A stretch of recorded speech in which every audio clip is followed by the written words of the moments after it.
Welcome back to my channel. இன்றைக்கி நம்ம பார்க்க போகிறது சென்னா மசாலா தான் பார்க்க போகிறோம். இது பூரி, சப்பாத்தி, தோசை எல்லாத்துக்குமே ரொம்ப சூப்பராக இருக்கும். இது எப்படி செய்யலான்னு பார்க்கலாம் வாங்க. இதுக்கு என்னென்ன தேவையான பொருட்கள் பார்க்கலாம். தாளிக்க சீரகம், வெங்காயம், 2 தக்காளி எடுத்துக்கோங்க. அப்புறம் chicken 65 masala 1 spoon, mutton masala, chicken masala, garam masala, இஞ்சி பூண்டு பேஸ்ட்டு கொஞ்சம் எடுத்துக்கோங்க.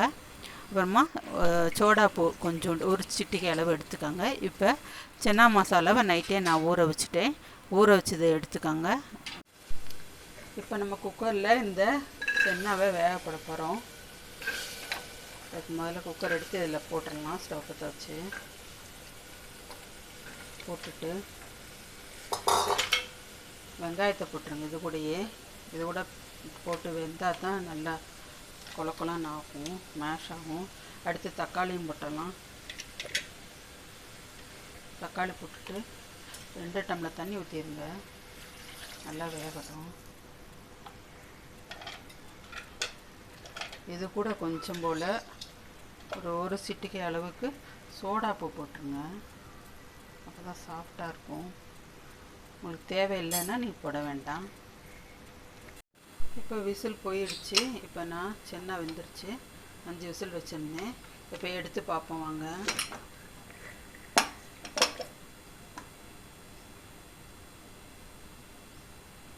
இப்போ இதில் கொஞ்சோண்டு எடுத்து நம்ம அரைச்சி வச்சுக்கிறோம். மிக்சியில் போட்டு அரைச்சிட்டு காமிக்கிறேன் வாங்க. இப்படி நைஸாக அரைச்சி வச்சுக்கோங்க. கொஞ்சம் குறன்னு இருந்தாலும் பரவாயில்ல. இப்போ ஸ்டவ் பற்ற வச்சு இப்போ எண்ணெய் ஊற்றிடுங்க. சட்டி வச்சு போட்டுட்டு கொஞ்சம் சீரகம் கொஞ்சோண்டு எடுத்து அதில் போட்டுருங்க. போட்டுட்டு இந்த அரைச்சி வச்சுக்கோங்க இல்லைங்களா, அந்த கலவையை போட்டுட்டு நம்ம வேக வச்சுருக்கோம் இல்லைங்களா சுண்டல், அதையும் எடுத்து அதில் ஊற்றிடுங்க. போட்டு கலக்கிடுங்க.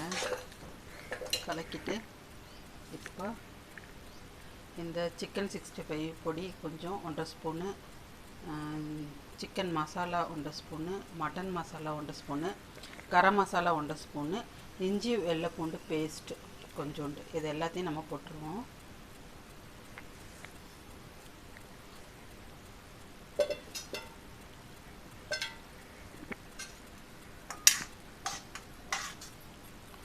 ஏன்னா சப்பாத்தியில் நீங்கள் உப்பு போடுவீங்க, அதனால் இதில் 1/4 ஸ்பூன் உப்பு போதும்.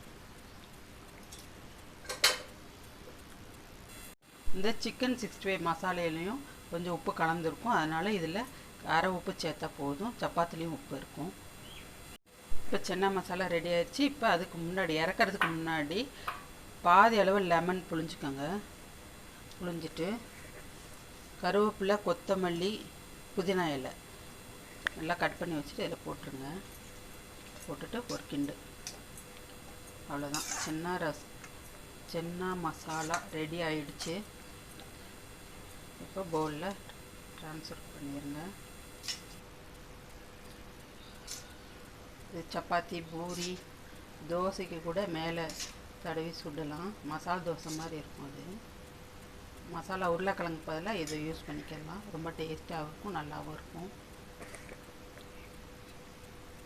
இந்த ரெசிபி உங்களுக்கு பிடிச்சிருந்துச்சுன்னா என்னுடைய சேனலுக்கு லைக் பண்ணுங்கள், ஷேர் பண்ணுங்கள், சப்ஸ்கிரைப் பண்ணுங்கள், கமெண்ட் பண்ணுங்கள், பெல் ஐக்கானை டச் பண்ணுங்கள். தேங்க்யூ.